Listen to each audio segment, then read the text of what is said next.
हाँ, गुरुवार की पूजा है, कथा ज़रूर सुनिए आप सब जने।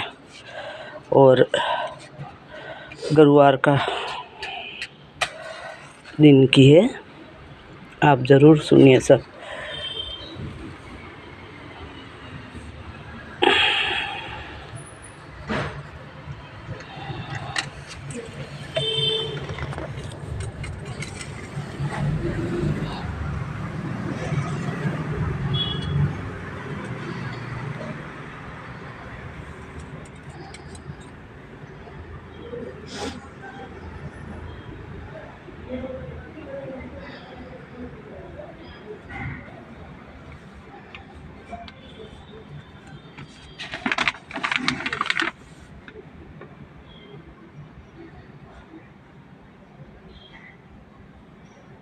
विधि विधान से करिए पूजा, सबके शांति होती है घर में।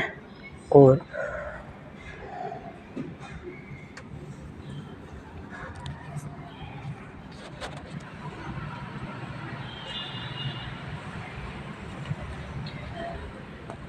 प्राचीन काल में एक राजा राज्य करते थे। बड़े प्रतापी दानी थे। वे प्रतिदिन मंदिर में दर्शन करते तथा गुरु ब्राह्मण की सेवा किया करते थे। उनके दरवाजे पर से कोई निराश नहीं जाता था। वह हर गुरुवार का व्रत तथा पूजन करते थे और दिन गरीब की सहायता करते थे। किंतु यह बातें उनकी रानी को अच्छी नहीं लगती थी। वह न तो व्रत करती थी, न किसी को पाए दान देती थी।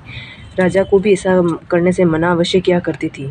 एक दिन की बात है, राजा शिकार खेलने जंगल में गए थे। घर पर रानी और उसकी दासी थी। उस समय गुरु बृहस्पति देव जी साधु का रूप धारण कर उस राजा के दरवाजे पर भिक्षा मांगने गए तो रानी कहने लगे कि हे साधु महाराज, मैं इस दान्य और पुण्य से तंग आ गई हूँ।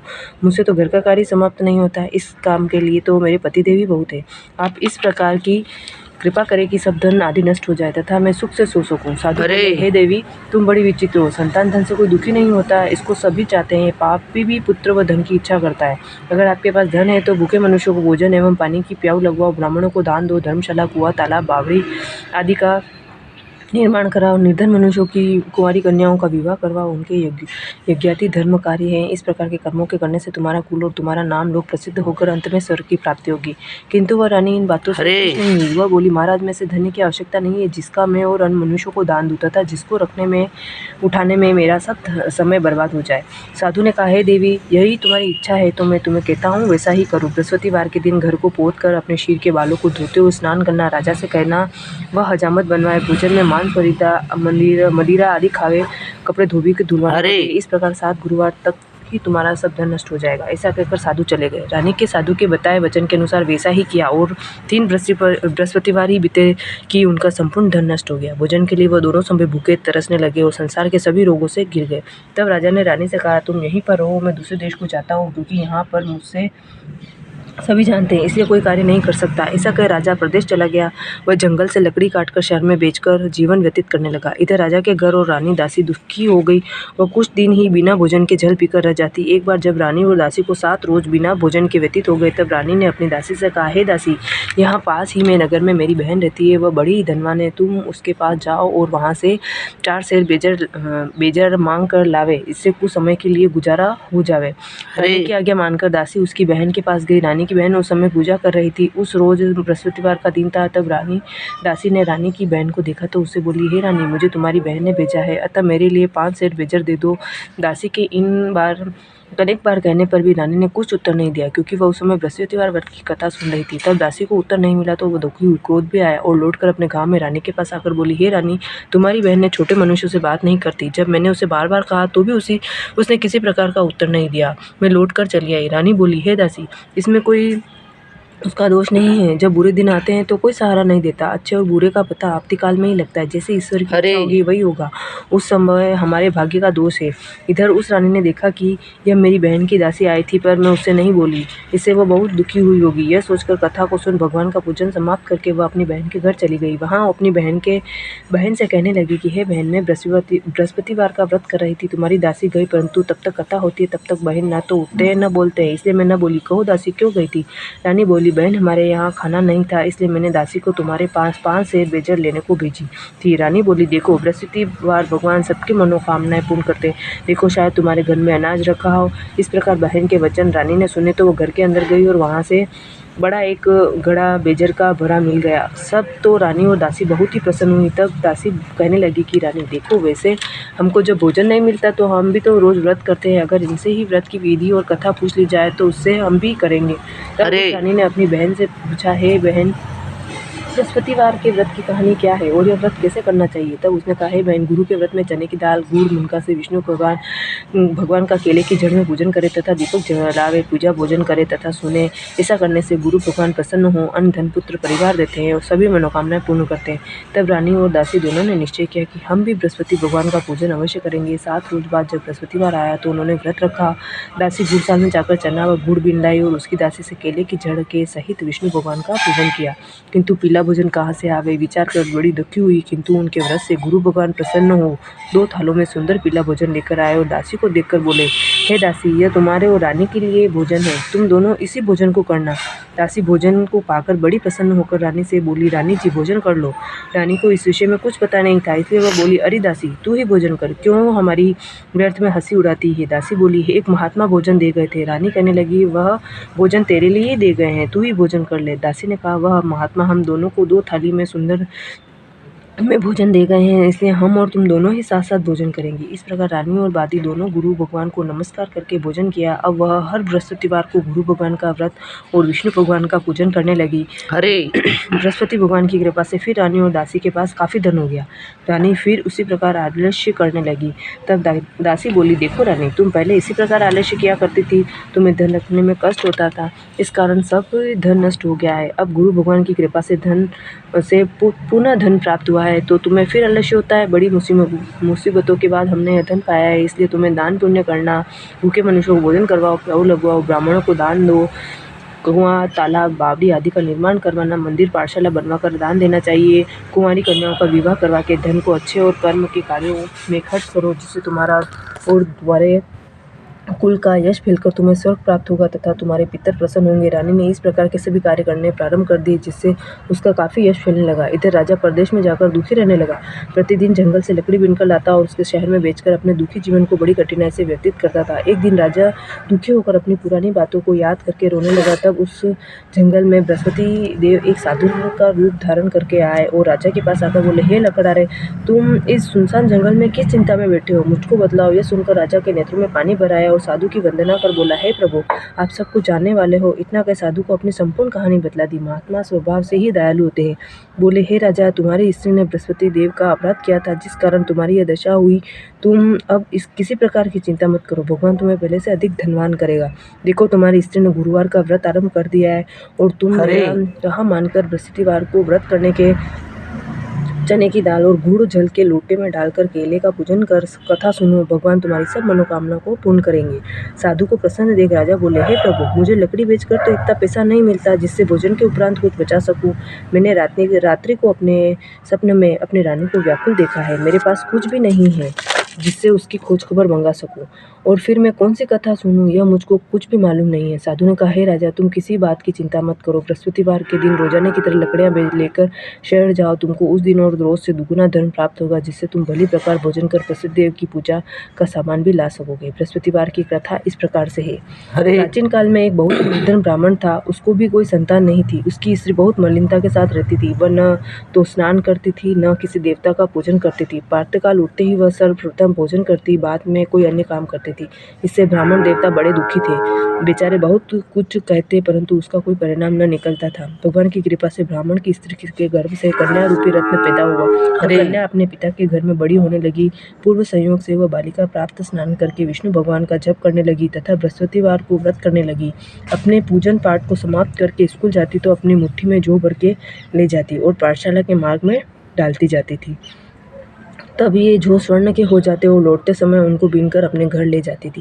एक दिन से वह बालिका सूप में उन सोने के जौं को फटक कर साफ कर रही थी कि उस समय उसके पिता ने देख लिया और कहा, बेटी, सोने के जौं को फटकने को सोना का सूप ही होना चाहिए। दूसरे दिन गुरुवार था। इस कन्या ने व्रत रखा और बृहस्पति देव से प्रार्थना करके कहने लगी कि हे प्रभु, मैंने आपकी पूजा सच्चे मन से की हो तो हमारे लिए सोने का सूप दे दे।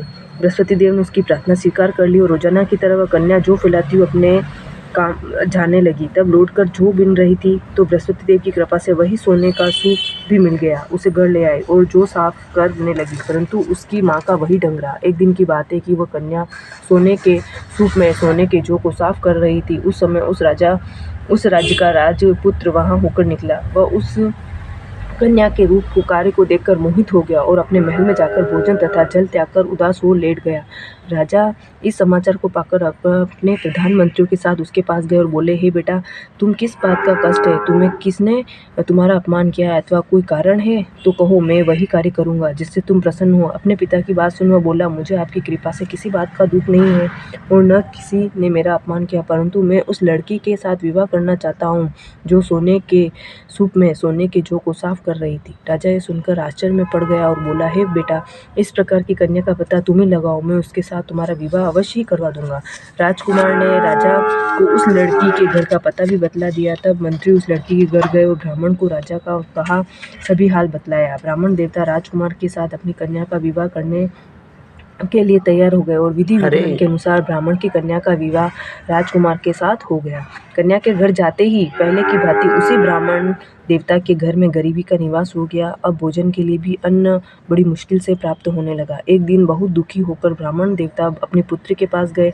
बेटा ने पिता को दुखी अवस्था में देखा और उसने अपनी माँ का कुशल हाल पूछा। तब ब्राह्मण ने अपना सभी हाल कहा। कन्या ने बहुत सा धन देकर अपने पिता को विदा किया। इस प्रकार उस ब्राह्मण का कुछ समय सुखपूर्वक व्यतीत हुआ, किंतु कुछ दिन बाद फिर वही हाल हो गया।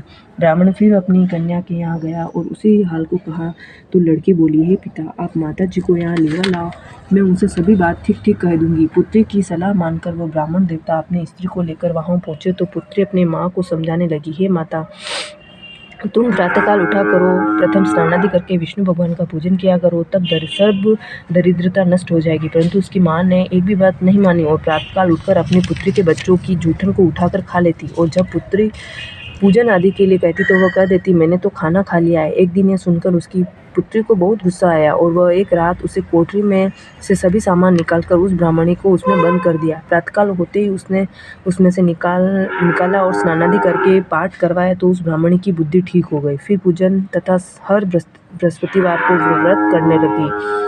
अब तो व्रत के प्रभाव से ब्राह्मणी बहुत धनवान व पुत्रवान हो गई और अंत में वह स्वर्ग के लिए भी गई और ब्राह्मण भी सुख भोगकर स्वर्ग को चला गया। इस प्रकार कथा कहकर वह साधु देवता वहां से लोप हो गए। धीरे धीरे समय व्यतीत होने पर बृहस्पतिवार का दिन आया। राजा जंगल से लकड़ी काटकर बेचने लगा। उसे उस दिन और दिन से अधिक पैसा मिला। राजा ने चना गुड़ आदि लाकर गुरुवार का व्रत किया। उस दिन से उसकी सभी कठिनाइयां दूर होने लगी। परंतु जब दोबारा गुरुवार का दिन आया तो राजा बृहस्पतिवार का व्रत करना भूल गया। इस कारण बृहस्पति भगवान नाराज हो गए। संयोग से तभी उस नगर के राजा ने विशाल यज्ञ का आयोजन किया तथा शहर में यह घोषणा करा दी कि कोई भी मनुष्य अपने घर पर भोजन न बनावे, न अग्नि जलावे, सभी जनता मेरे यहाँ भोजन करने आवे।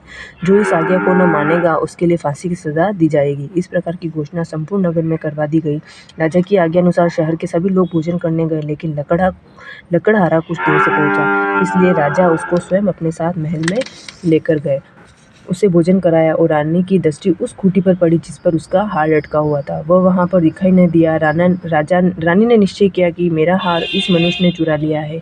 उसी समय पुलिस को बुलाकर उसको जेल खाने में डलवा दिया। जब राजा जेल खाने में पड़ गया और बड़ा दुखी होकर विचार करने लगा कि जाने किस पूर्व जन्म के कर्म से मेरे लिए दुख प्राप्त हुआ है, और उसी साधु को याद करने लगा जो जंगल में मिला था। उस समय तत्काल बृहस्पति जी साधु के रूप में प्रकट हो गए और उसकी दशा देखकर कहने लगी कि अरे मूर्ख, तूने बृहस्पति देवता की कथा नहीं करी, इस कारण तेरे लिए दुख प्राप्त हुआ है। अब चिंता मत कर, बृहस्पतिवार के दिन जेल खाने के दरवाजे पर 4 पैसा पड़ा मिलेगा, उनसे तू बृहस्पति देव का पूजन करना, तेरे सभी कष्ट दूर हो जाएंगे।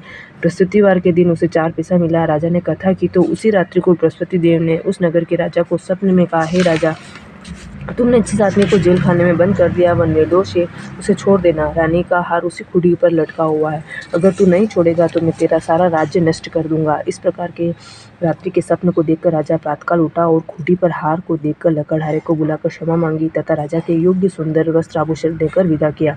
गुरुदेव की आज्ञा के अनुसार राजा प्रदेश में बृहस्पतिवार का व्रत करते हुए आनंद पूर्वक रहने लगा। अब एक दिन रानी और दासी विचार करने लगी कि न जाने राजा किस प्रकार से होंगे। उनकी कोई खबर ही नहीं मिली तो गुरु भगवान से उन्होंने प्रार्थना की। भगवान ने रात्रि में राजा को स्वप्न में कहा, हे राजा, उठ, तेरी रानी तुझको याद करती है, तू अपने देश को चला जा। राजा प्रातःकाल उठा और विचार करके करने लगा।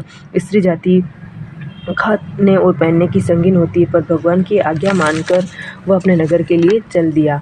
राजा जब नगर के निकट पहुंचा तो उसे बड़ा ही आश्चर्य हुआ। नगर में पहले से अधिक बाग, तालाब और कुएं, बहुत सी धर्मशालाएं, मंदिर आदि बन गए हैं। राजा ने पूछा, अब ये किसका बाग और धर्मशालाएं हैं? तब नगर के लोग कहते हैं कि यह सब रानी और बादी के हैं। तो राजा को और भी आश्चर्य हुआ तथा गुस्सा भी आया। तो रानी ने खबर सुनी और राजा आ रहे हैं तो उसने बादी से कहा, हे दासी, देख राजा हमको कितनी बुरी हालत में छोड़ गए थे, कहीं हमारी ऐसी हालत देखकर लौट न जाए, इसलिए तू दरवाजे पर खड़ी हो जा। आज्ञानुसार दासी दरवाजे पर खड़ी हो गई और जब राजा आए तब उन्हें लीवा लाए। तब क्रोध निकालकर राजा ने अपनी तलवार निकाली और पूछने लगा, बताओ यह धन तुम्हें कैसे प्राप्त हुआ? तब रानी ने सब कहा, यह बृहस्पति देव के व्रत में प्रभाव से हुआ है। यह सुनकर राजा ने निश्चय किया कि 7 रोज बाद जब भी बृहस्पति देव का पूजन करते हैं, परंतु अब मैं रोजाना दिन में 3 बार कथा कहा करूंगा और रोज व्रत किया करूंगा। हर समय राजा के दुपट्टे में चने की दाल बंधी रहती और दिन में 3 बार कथा कहता। एक दिन राजा ने विचार किया, चलो अपनी बहन के यहाँ हुआ। इस प्रकार निश्चय कर राजा घोड़े पर सवार होकर अपनी बहन के यहाँ चलने लगा। मार्ग में उसे देखा कि कुछ आदमी एक मुर्दे को लिए जा रहे हैं। राजा ने उनसे अपने कहने लगा कि अरे भैया, मेरी बृहस्पतिवार की कथा ही सुन लो। वे बोले, हमारा तो आदमी मर गया है और इसे अब कतना की पड़ी है। परंतु कुछ आदमी बोले, अच्छा कहो, हम तुम्हारी कथा सुनेंगे। राजा ने दाल निकाली और जब कथा आधी होने पाई तो मुर्दा हिलने लग गया और जब कथा समाप्त होने पर आई तो वह मुर्दा राम राम करते हुए खड़ा हो गया।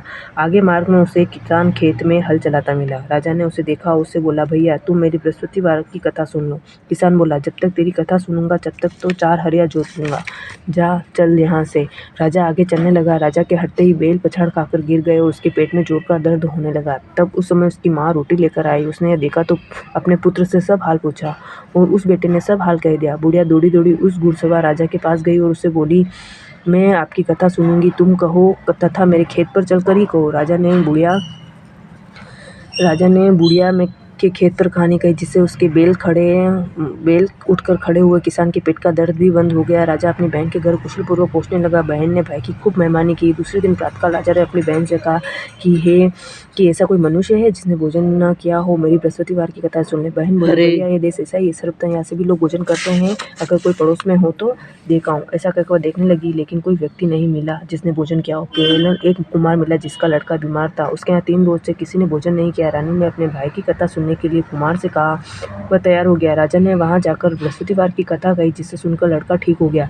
अब तो राजा की प्रशंसा होने लगी। एक दिन राजा अपनी बहन के यहाँ, हे बहन, हम घर के लिए जाएंगे, तुम भी तैयार हो जाओ। यह बात बहन ने अपनी सास से कही। सास बोली, तेरे भाई की संतान नहीं होती, अतः बिना भोजन के बच्चों के जाना।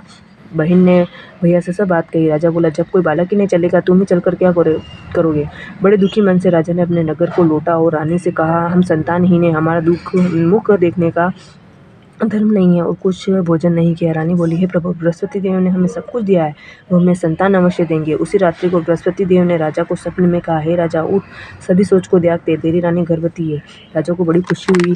9वें महीने में उसके पुत्र पैदा हुआ। यह सुनकर बहन बहुत खुशी हुई तथा बधाई लेकर अपने भाई के यहाँ आई। तभी रानी ने कहा, बुलाने पर नहीं आए, बिन बुलाए आए हूँ। ननद बोली, भाभी, मैं इस प्रकार न कहती तो तुम्हें संतान कैसे प्राप्त होती?